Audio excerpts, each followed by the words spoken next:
The Admin Center dashboard is a quick way to see the information about your cloud instance in a glance. When you log into Admin Center, the dashboard is what you'll see first. On this screen, there are a few sections that will show you different details that you'll need to know.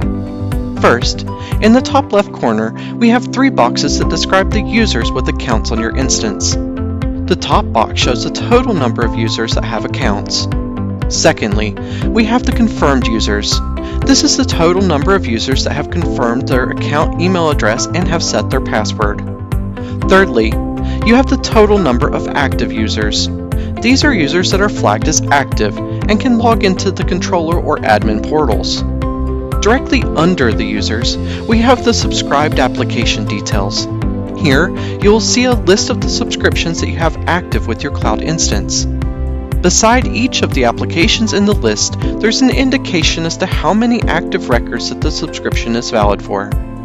Do note that each of the subscribed applications will have the same number of max IDs as each other. Next, in the center of the screen, we can see the total number of credentials that are in each of the stages of production.